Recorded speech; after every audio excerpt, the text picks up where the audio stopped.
Temos aqui o nosso amigo João Gonçalves, é militar de profissão, neste momento já está reformado, não é? É em reserva, é uma espécie de uma pré-reforma. Mas mais do que isso também é investigador, como dissemos, na área da transcomunicação instrumental, é espírita, mais do que a investigação, não é? Pronto, mas também faz parte, porque é isso que ele hoje também vai trazer aqui, porque nós podemos falar, mas quando há provas, nós também depois lá fora podemos dizer: eu ouvi e há isto, isto e isto. Não é? E por quem sabe, e por quem fez essas investigações, porque nós falarmos daquilo que os outros nos dizem também é verdade. Mas quando nós estamos mais convictos ainda e podemos apresentar provas. Então, mais uma vez, bem-vindo à nossa casa. Obrigado. Sente-te bem aqui, não é? De certeza. E depois, no final, temos mais aqui uma surpresa que ele já disse aqui para o dia 26 de janeiro. Também mais um espaçozinho. E depois vamos falar sobre isso também. Ok. Então, faz favor. Obrigadinho. Ora, boa noite a todos. É com todo o gosto que aqui estou de novo convosco. Queria ver se não deixava ali a minha cabeça. A pessoa pensam que é o espírito, seria aquela cabeça. Hoje, o tema que eu vos vou trazer é este que aqui está. E como reconhecereis, para aqueles que já estudam o Espiritismo há mais tempo, no mínimo se recordarão que é apenas um dos 5 pilares que normalmente se diz em que assenta a doutrina espírita. Doutrina que é filosofia e é ciência. E dos ensinamentos que colhe e desenvolve retiram-se consequências ético-morais, orientações de conduta para que nós sejamos melhores seres humanos, melhores espíritos. Muito bem, nós hoje vamos tratar deste. É claro que, dizia a Lourdes há pouco, uma das coisas em que também investigo é na transcomunicação instrumental. Está mais relacionado com esta, que se quiserem um dia podemos fazer, também no mesmo género, comunicabilidade dos espíritos, mas depois também temos a reencarnação, a pluralidade dos mundos, ou é quase como falar de extraterrestres, e Deus, necessariamente. São estes os 5 pilares da doutrina espírita. Bom, então vamos olhar para esta realidade do espírito que nos anima a todos, não é? E vamos ver o que é isto do espírito, como é que se chega a isto, e como é que Kardec, no século XIX, via isto. Vamos ver um pequeno excerto de um filme que é um resumo do capítulo do livro 2 do Livro dos Espíritos, em que ele fala da vida espírita. Vamos olhar para ele e depois vamos ver como é que no século XXI a nossa ciência também já vai olhando para esta questão do espírito. Vamos começar por Kardec.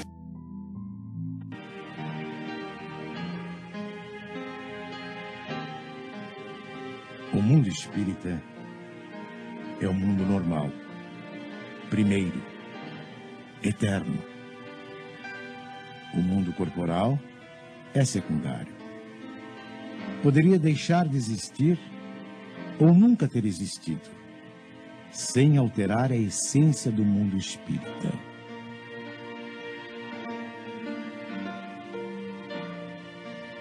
Os espíritos revestem temporariamente um invólucro material, perecível, e sua destruição pela morte os devolve à liberdade. Entre as diferentes espécies de seres corporais, Deus escolheu a espécie humana para a encarnação dos espíritos que chegaram a um certo grau de desenvolvimento.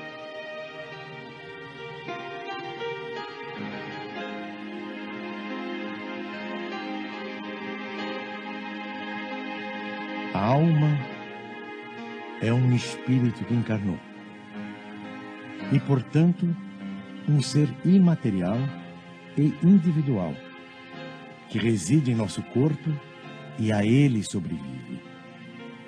Antes de se unir ao corpo, a alma é um dos seres inteligentes que povoam o mundo invisível. Ao revestir temporariamente um invólucro carnal, a alma adquire as condições materiais para se purificar e se esclarecer. A união da alma com o corpo começa na concepção mas só se completa com o nascimento. O homem tem assim duas naturezas. Pelo corpo, participa da natureza dos animais, dos quais possui os instintos. E o mesmo princípio vital, pela alma, participa da natureza dos espíritos.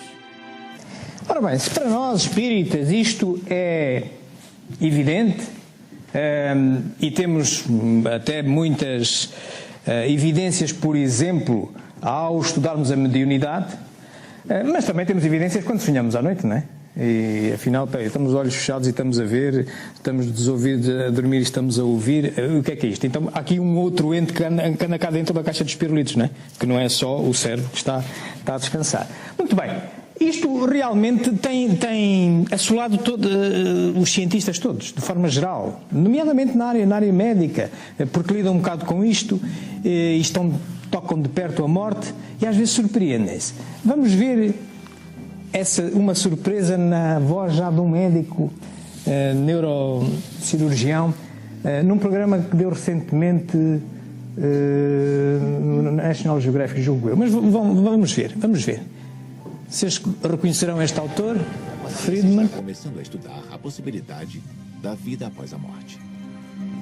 Eu consegui um encontro no Central Park com o médico-chefe da UTI, Dr. Sam Parnia. Eu sei que você fez uma quantidade enorme de pesquisas sobre o assunto. Sam estudou mais de 100 sobreviventes de paradas cardíacas. Pessoas que estavam tecnicamente mortas e que voltaram à vida. Algumas delas voltaram com profundas experiências. Nós sabemos, de verdade, que por milhares de anos as pessoas que chegaram perto da morte, por qualquer motivo, tiveram essas experiências profundas e, de certa forma, uma experiência mística. As pessoas têm uma imensa sensação de paz e de conforto, então alegria quando passam pela morte. Eles podem descrever uma sensação de encontrar parentes mortos, amigos e outras pessoas que eles não conhecem, mas que parecem estar dando boas-vindas a elas. Então, acho que estamos começando a entender que existe uma experiência universal de morte que a maioria de nós provavelmente vai experimentar. Uma das coisas que você menciona, e eu achei extremamente fascinante, é a ideia de que, mesmo sem atividade cerebral, as pessoas voltam contando essas experiências. Tem como isso ser explicado? É importante compreender que, quando uma pessoa está morrendo e se torna um cadáver, é só nesse momento que as células dentro do corpo começam a passar pelo processo da morte, o que pode levar horas, se não até dias. E, na verdade, temos esse espaço de tempo em que podemos trazer a pessoa de volta à vida. E as experiências que elas tiveram nos dão uma indicação de como e quando a humanidade passa pela morte.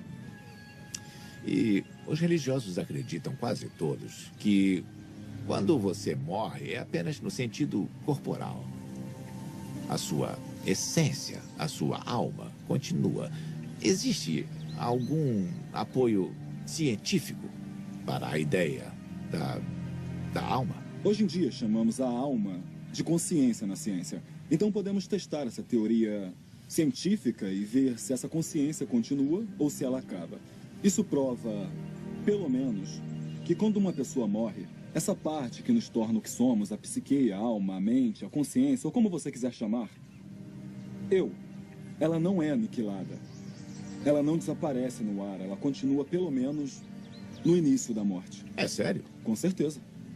Ela continua quando o cérebro não deveria estar funcionando e quando uma pessoa está passando pela morte.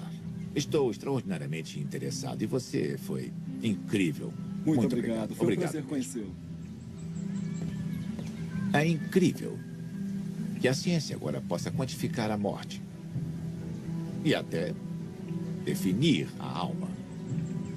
A vida após a morte.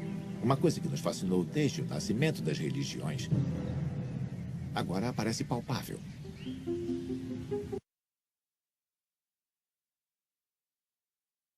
Ora, a ciência realmente hoje em dia dá-se conta de um fenómeno chamado experiências quase mortes, já todos devem ter ouvido falar, que há pessoas que quase morreram, mas depois ressuscitam. Normalmente com paragem cardíaca seguida de paragem cerebral, comprovada com meios eletrónicos de medida, como sejam eletrocardiogramas, eletroencefalogramas, ressonância magnética, TACs. Vamos ver muita experimentação dessa. E há casos, e vamos ver até um cientista, um cardiologista, que há muitos anos trabalha nisto, de um universo de 300 e tal pessoas nessa circunstância, há 62 que recuperaram e trazem testemunhos muito interessantes. Ora, a ciência hoje em dia, materialista ainda como é, embora já mudando, como vocês já aqui verificaram, já começam a dizer que a consciência, ou a alma, ou o espírito, afinal, pelo menos no início da morte sobrevive. Porquê? Porque aqueles que voltam, de facto, revelam memórias muito nítidas. Ora, mas a ciência convencional diz que tudo vem do cérebro, é a produção do cérebro. Diz que a nossa consciência é uma produção do cérebro. Ora, quando o cérebro está parado, portanto, nesta perspectiva, se tudo é produzido pelo cérebro, então como é que aqueles que lhe parou o cérebro já não têm sangue no tronco cerebral, não têm batimentos cardíacos, portanto, têm um protocolo de morte, como é que depois aqueles que conseguem ser ressuscitados, não são muitos, mas alguns há, como é que eles se lembram de uma série de coisas e veem uma série de coisas que aconteceu depois? Até se veem eles próprios. Vamos ver, ok? Muito bem, então, uma vez que estamos no domínio da ciência e o espiritismo é também uma ciência, a gente tem que olhar estas coisas de forma exatamente científica e pelo método científico. Portanto, se nós queremos demonstrar, e de igual para igual, com um científico qualquer, tal como nós, que este ente que é o espírito existe, nós temos que falar a mesma linguagem. E sendo o espiritismo uma ciência, também tem que se poder sujeitar ao método científico. O método científico, para aqueles que estão mais habituados a estas coisas, tem duas partes. Tem uma parte, digamos, filosófica, em que só intervém a razão e nós fazemos uma observação de um determinado facto. Neste caso, por exemplo, são memórias de experiência quase morte. Depois fazemos perguntas sobre aquilo, no sentido de tentar explicar porque que aquilo aconteceu, o que justifica aquilo. E criamos uma hipótese, portanto, algo que explique porque é que afinal aquele indivíduo que quase morreu voltou para cá, então significa que existe espírito, não existe? Como é que ele então, mas que memória era aquela se não estava ativada pelo sangue, se não era o cérebro? Portanto, mas aqui estamos no domínio da razão, por isso estamos na área filosófica. É através da razão. Já dizia o nosso amigo Platão, o pai da filosofia, que a filosofia é uma crença verdadeira justificada.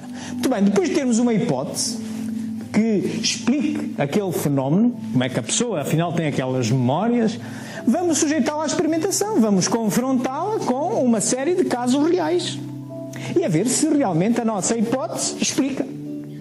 Muito bem.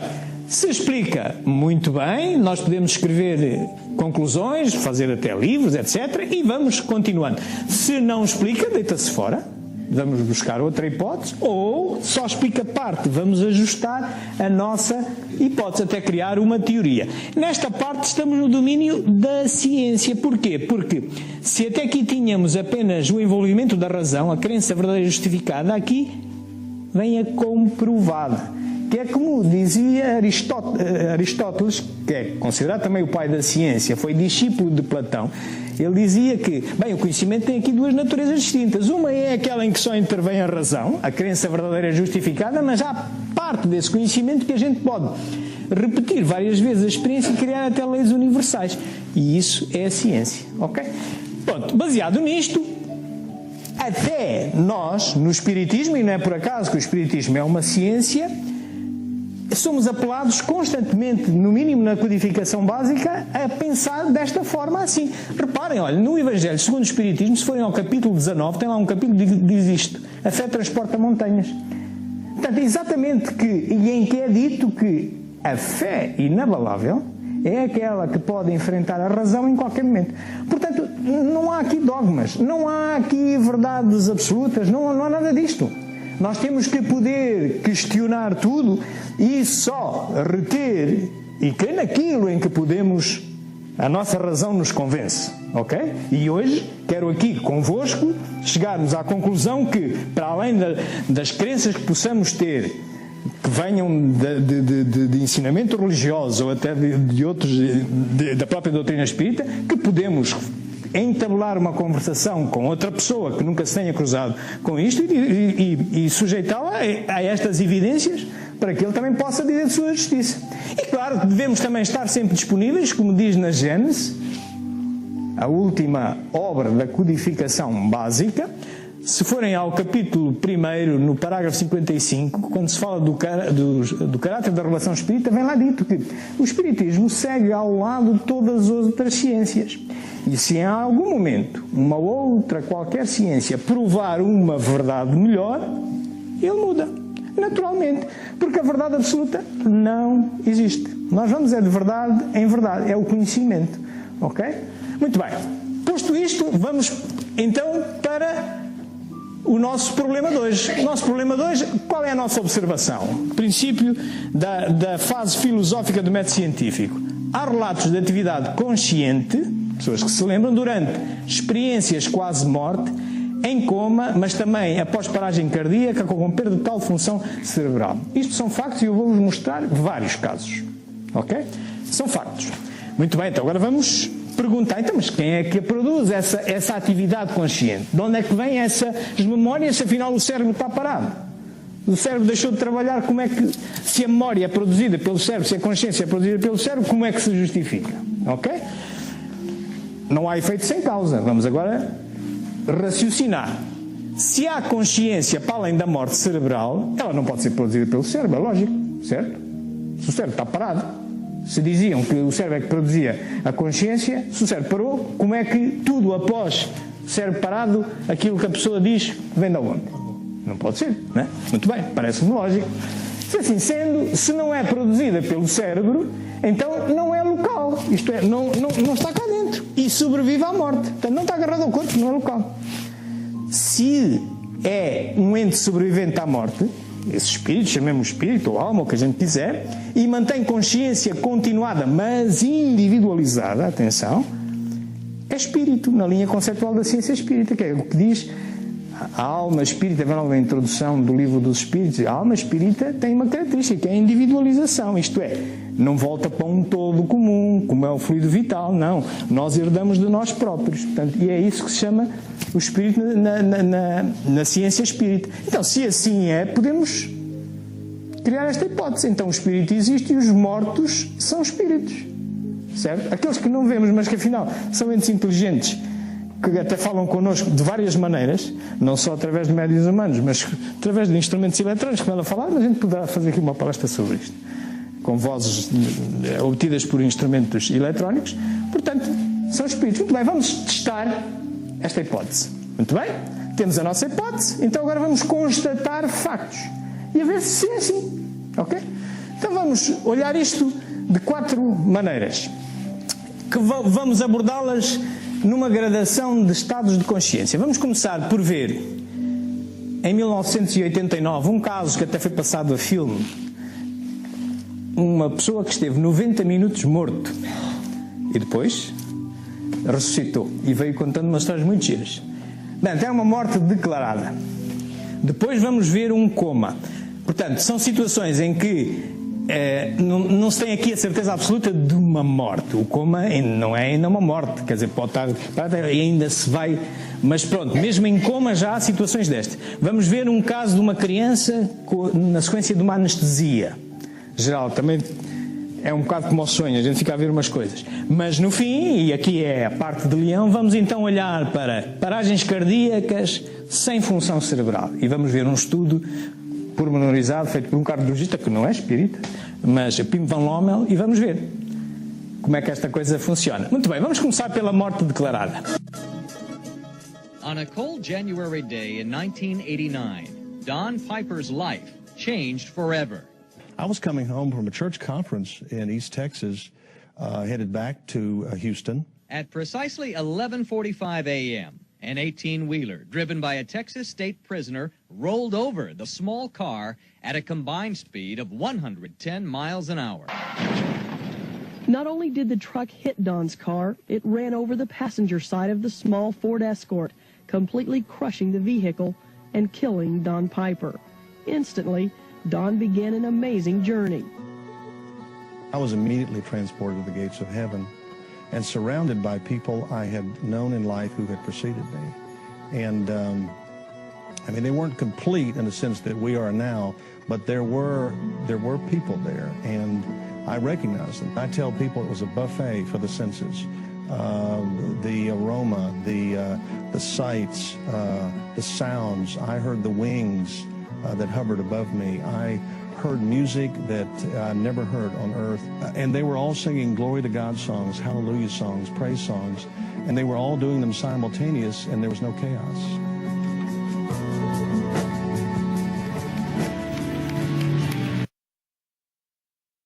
Este caso foi transferido a filme, podem pesquisar na internet, chama-se exatamente em inglês isto, 90 Minutos no Céu, mas basta procurarem pelo nome dele, Don Piper, vem no YouTube, vem montes de entrevistas que ele deu na sequência disto.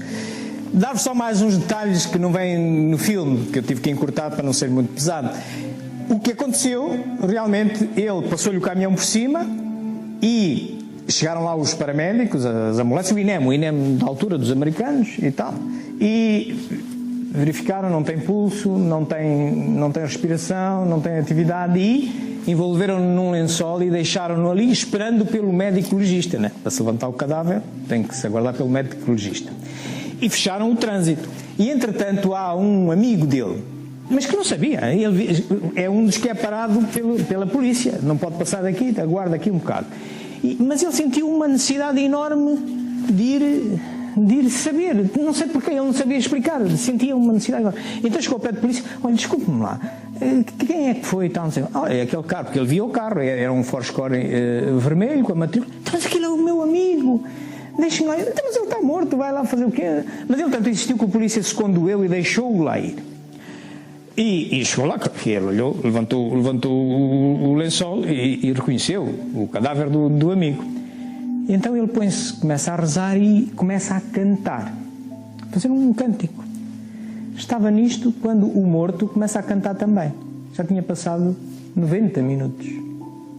Chamou os paramédicos, levaram-no para o hospital e ele hoje está vivo, é um morto-vivo, não é? Muito bem. Portanto, e ele conta depois aquelas coisas todas.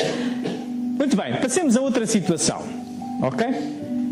Um coma adulto prolongado. Esta senhora em 1997, vamos ver este caso. Julie Papievis. In 1997, Julie Papievis was involved in a horrific car accident. She was 29 at the time and was driving home from a shopping trip when a young driver jumped a red light and crashed into her car at 50 miles an hour. The impact was huge and Julie's brainstem was injured and her body began to die. She was pulled from the wreckage, unconscious, unresponsive, and had no detectable pulse. When brain scans were conducted, they revealed no brain function, and doctors couldn't see any way she was going to survive. Julie remained in a coma for several weeks, and her family refused to give up hope that she would recover. They prayed for her survival, and against all odds, and to the astonishment of doctors, Julie woke up just 6 weeks after the accident. She was very limited physically, unable to eat, hear properly, or control any of her bodily functions. But when waking, she believes it was a moment when she had died and saw a glimpse of heaven, and this is how she described it. It was so vast and there was no real beginning or end to it. It was just perfect peace. I knew that I was there in that place because I was dead. I knew that and I was not afraid. I was not afraid to be there, I was happy. It was like I was home and I wanted to stay there. Julie also recalls seeing her deceased grandmother who was telling her to go back, saying, "Your body will heal, go back and be happy." Julie is convinced she had died just long enough to experience some kind of afterlife, with her next memory waking up from her coma. Julie started the long road to recovery, and doctors are amazed at how far she has come. So was her vision just a dream, or do you think her mind or spirits did really go somewhere?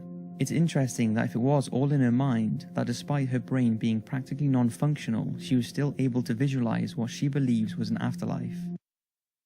Portanto, vimos ali que as ressonâncias magnéticas e os ataques a que ela foi submetida não revelavam atividade cerebral, ou uma mínima, mas ela como é que se recorda daquilo tudo? E é engraçado que, e vamos ver dados estatísticos nesses estudos com mortes mesmo, de protocolo de morte mesmo, que a maioria destas pessoas que recupera, passa por vezes a morte, às vezes vêm aborrecidos porque é que me trouxeram, porque eu estava lá bem naquele sítio, ok? Portanto, isso acontece naquele primeiro filme. Se virem aquele primeiro filme, ele conta isso. Vamos agora ver uma criança. Estamos ainda em estados de consciência em que não está declarada a morte, não está bem, o protocolo de morte não está feito. Vamos ainda ver uma outra situação de anestesia numa criança, ok? E vamos ver o que é que a criança viu e se recorda e refere. Vamos olhar para ela. Esta criança, em 2003, Colton Burpo, também deu origem a um livro que está em português, eu depois mostro-vos até a capa dele, e um filme. Vamos ver isto. Now this next one is the story of Colton Burpo, a 4-year-old boy who in 2002 was visiting Colorado when he began feeling unwell and seemed to be coming down with the flu. After a visit to the doctor, this was confirmed, and after returning home with his family to their home in Nebraska, Colton became increasingly ill and was rushed to hospital for 2 emergency operations as his appendix had burst. Infection was spreading in his body, and as he lay in the operating theatre fighting for his life, Colton says he went to heaven. He astonished his parents as he recounted his trip to what he believes was heaven to them at just 4 years old. He said he was picked up by angels and met with Jesus, who he felt safe with, and when asked what it was like, he said it's all the colours of the rainbow, a place of beautiful shades and hues. He said the gates were made of gold and there were pearls on them. It never gets dark, it's always bright. Everyone wears a white robe crossed by a sash of different colours, and they have lights above their heads. Colton also claims that he met his sister, a child that his mother had miscarried a year before his birth, to which Colton had no knowledge of before his believed trip to heaven. He described having a conversation with her where she said she was glad to see someone from her family, and she hugged him and said she couldn't wait for her mum and dad to come up to heaven and meet her. In another claim, Colton said he met his great-great-grandfather, a man he recognised from a photograph of how he looked when he was younger.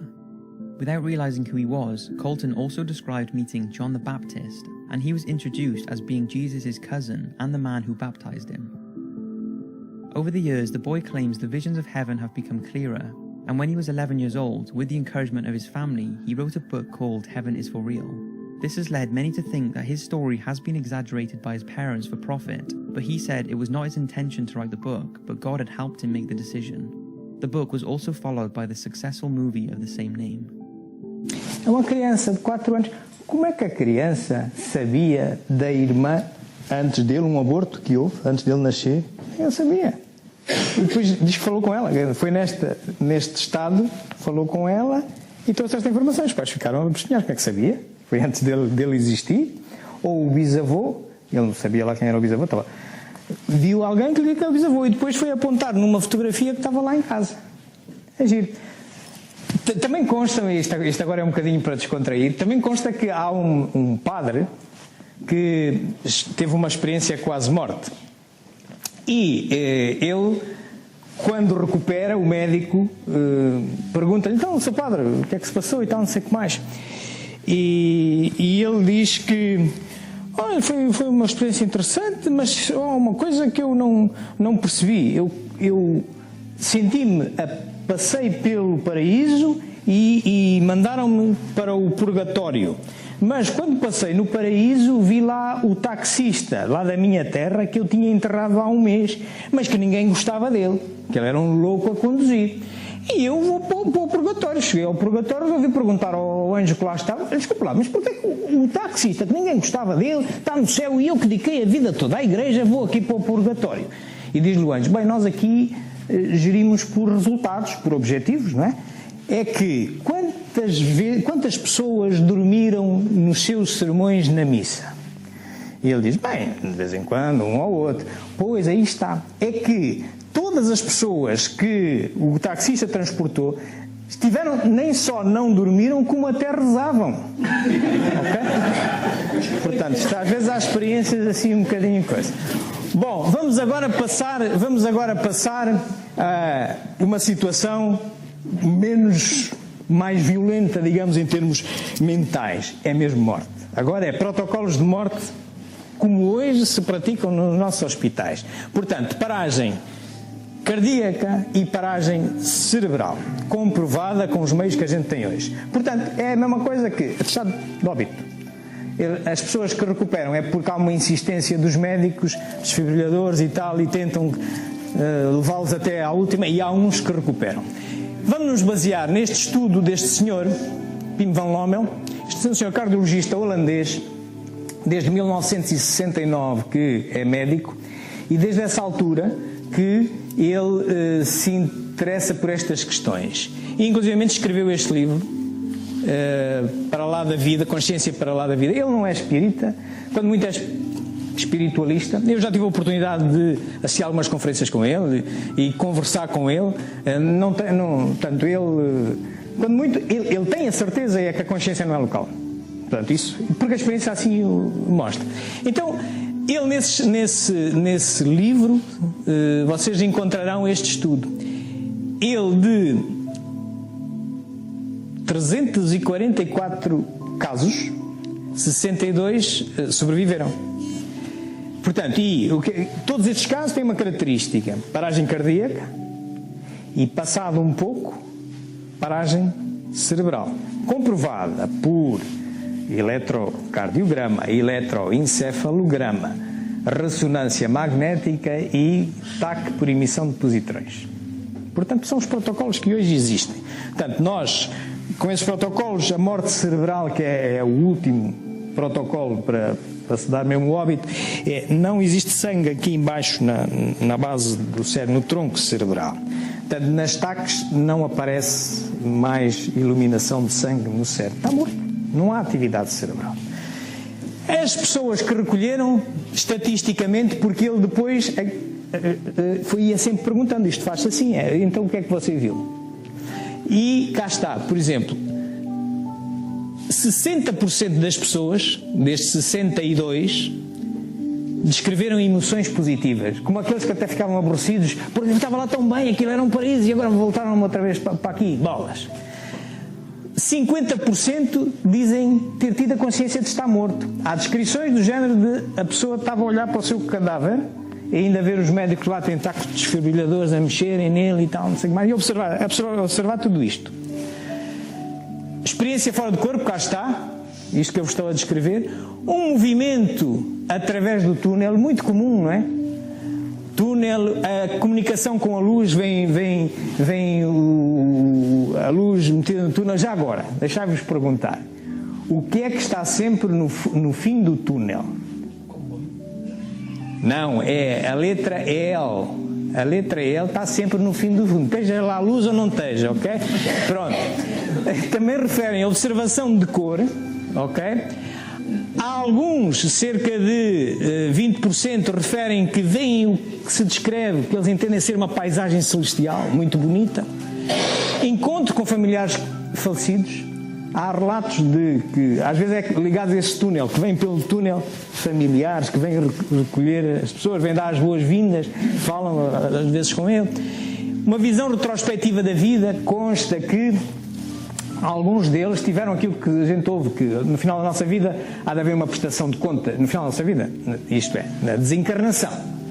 Ao desencarnar há de haver um momento de, tipo um exame de consciência junto com o nosso mentor espiritual, em que vamos analisar os projetos com que viemos para a encarnação e aquilo que fizemos e deixamos de fazer.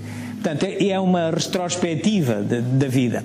Uma presença de uma fronteira, cerca de 10% referem nitidamente, se aperceberam que é outro mundo, é outra dimensão. Ora bem, então de onde é que vem isto tudo? Se o cérebro estava parado e o coração parado.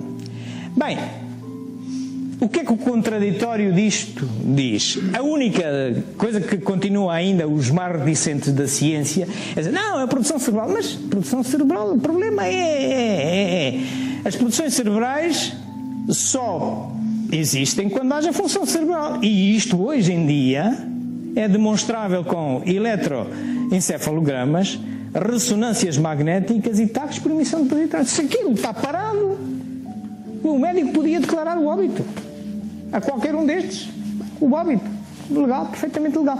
De onde é que, se o cérebro não estava a trabalhar, de onde é que vem isto?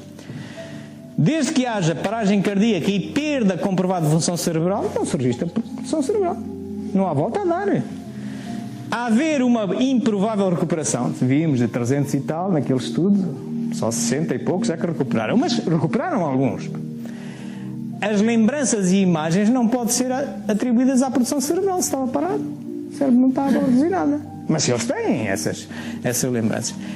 Só a consciência de vigília é produzida fisicamente através do cérebro. Conclui também este Pim Van Lommel. Realmente, a gente pode dizer que as nossas memórias, agora, pessoas de olhinhos abertos, conscientes, agora aqui, muito bem, estão a ser criadas, podem estar a ser criadas pelo nosso cérebro. Mas é só enquanto estamos os olhos abertos, não é? Porque quando estamos a dormir, ou quando estamos mortos-vivos, não é? Não, está tudo parado, não é verdade? E então conclui este cardiologista que a consciência infinita radica num plano não local. Já dizia aquele médico ao Morgan Freeman, que vimos na História de Deus, naquele programa da National Geographic logo de início. O cérebro, conclui também ele, e estamos de acordo, que tem uma função facilitadora e não produtora da sensação de consciência. Isto é, o que é o cérebro afinal? É uma ferramenta a mais, enquanto nós estamos encarnados, para o exercício da nossa consciência. Mas não é ela que produz. Por exemplo, as pessoas que têm Alzheimer, têm Parkinson, ou que vêm com distúrbios mentais logo de início, a alma não está doente. Aquilo é a ferramenta que tem, que está ali avariada. Ok? Portanto, o cérebro é apenas uma interface, facilita, mas não produz. Muito bem. O que é que a ciência espírita diz e explica? Se vocês pegarem no livro dos Espíritos, logo no capítulo 2, é um capítulozinho fácil de ler, aconselho-vos a ler, fala sobre a alma. O que é a alma? E nesse capítulo, Kardec diz que há problemas para nós muitas vezes trocamos alma, espírito, o que é alma, mas logo no tempo dele ele verifica que há 3 interpretações possíveis para a alma. A alma pode ser interpretada de 3 formas. Para os materialistas, dizem que um animal tem alma, só porque mexe, tem vida e então tem alma. Ok? Esta é a alma vital. A doutrina espírita diz, não, mas isso não é a alma, isso é o fluido vital. Ok? Mas pronto, vem lá o Kardec dizer, bem, pode ser a alma, para os materialistas seria a alma vital. Depois há os panteístas, que são aqueles que consideram que existe um princípio inteligente, não é só a matéria e tal, não sei o que mais, mas que nós, tal como no fluido vital, vamos buscar um bocado de fluido vital para animalizarmos o corpo, também vamos buscar um bocado de fluido inteligente e utilizamos enquanto estamos encarnados e depois devolvemos aquilo. Okay. Não faz muito sentido, então estamos aqui nós a esforçar-nos para ser melhores pessoas e depois vai tudo para as ortigas, vai tudo para o mesmo bolo. Mas pronto, existe essa visualização da alma, chama-se isso a alma intelectual, ou panteísta. Por fim existe, o que Kardec diz na introdução, a alma espírita, que é baseada na panteísta, só que tem uma diferença, é que é individualizada, não vai para o bolo comum, não, nós herdamos nós próprios, o que levamos connosco e trazemos, e somos nós que nos vamos desenvolvendo. Portanto, mas o que é que ele quer dizer com aquilo? É que a nossa linguagem é curta. E vejam como a alma pode só, a palavra alma dá logo uma série de confusões. Mas isto ainda pode criar mais confusão, se a gente não tiver cuidado, que é, então e alma e espírito é a mesma coisa?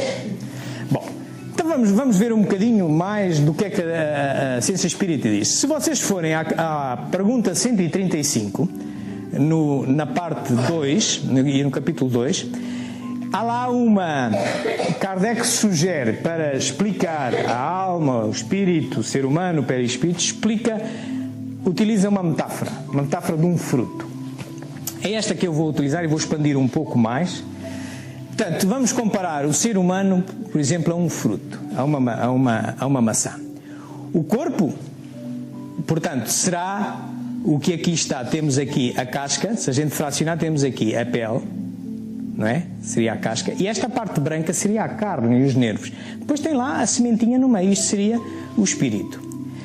Neste livrinho encontram ainda uma explicação mais exata no que é o espiritismo, que é um livro escrito em 1859, 2 anos depois de ser publicado este, em que ele diz, está lá escrito entre a pergunta 7 e 14, está lá dito: a alma é um ser único. O espírito é um ser duplo, isto é, constituído pela alma e pelo perispírito. E o ser humano é um ser triplo. A alma, o perispírito, estes dois fazem o espírito e o corpo. Ok, muito bem. Posto isto, nesta figuração, o espírito é a nossa sementinha, ok? Mas, tal como nos é dito, o espírito tem uma alma lá dentro e é englobado por um perispírito. Cá está, temos um perispírito, a casca com os seus chakras, é o episperma. Mas se seccionarmos a semente, o que é que vamos ver de novo? Vamos ver uma casca, o perispírito, e outra vez uma parte branca e um embrião, a alma. E o que é aquele embriãozinho? É a memória, as nossas memórias que vão connosco, as que continuam para além da morte, e morremos e voltamos cá aí nas experiências de quase morte, e lá está tudo na mesma. Portanto, não reside no cérebro, anda connosco. E necessariamente a inteligência, que é como um computador, não é? Este computador tem aqui uma série de palestras, mas agora está só dedicado àquela, à memória consciente. E o que é que significa estar dedicado? Tem que ter um processador que está a processar aquilo. É a nossa inteligência. Ok? É esta a figuração é esta a explicação da doutrina e da ciência espírita sobre isto. Muito bem, posto tudo isto, eu julgo que estamos em condições de afirmar isto. Portanto, o espírito ou consciência não local existe. E, baseado em quê? Nos relatos conscientes dos que sofreram experiências quase morte, na sequência de paragem cardíaca com perda da função cerebral, são uma evidência da sua existência que sobrevive à morte física. Alguém tem outra justificação possível? Eu não tenho. Meus amigos, é claro que a gente enfrentar verdades diferentes àquelas que a gente está habituado leva o seu tempo. Por isso vos convido a pensarem, racionalizarem a vossa fé. Este senhor, Constantino Raudive, morto que vivo, através de um meio eletrónico, uma voz direta de rádio, a falar direta de rádio, disse isso: novas ideias só são aceitas pela maioria se elas a reconhecerem adequadas à imagem que têm do mundo. Acontece com todos. E aquele senhor cardiologista diz esta coisa muito linda, sem ser espírita. Nessa altura, quando o amor for mais forte, o nosso mundo vai mudar. Meus amigos, as obras que eu consultei são estas. Aqui podem ver o livrinho, vou-vos mostrar com mais ampliado, aquele livrinho do miúdo. Vocês podem encontrar em português, é isto. Tem este título. Tem aqui ao lado do professor Manuel Domingos, um português, que também é investigador em experiências quase morte. E pronto. O resto são livros espíritas aqui, o que é o espiritismo. Aqui é o livro do Pim Van Lommel. Aqui são vários livros de física quântica, de transcomunicação instrumental.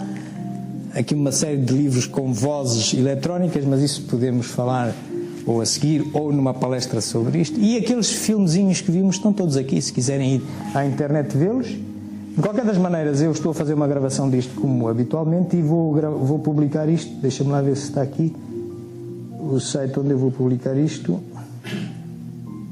Se procurarem no YouTube, mas vou que não está aqui. Bem, é Espiritismo JG, ok? Espiritismo JG, procurem no YouTube. Eu vou lá publicar esta palestra, como já está a anterior que eu aqui fiz, e estão lá outras, e agora estaria à vossa disposição para qualquer pergunta que me queiram fazer sobre este tema ou outro. Muito obrigado pela vossa atenção.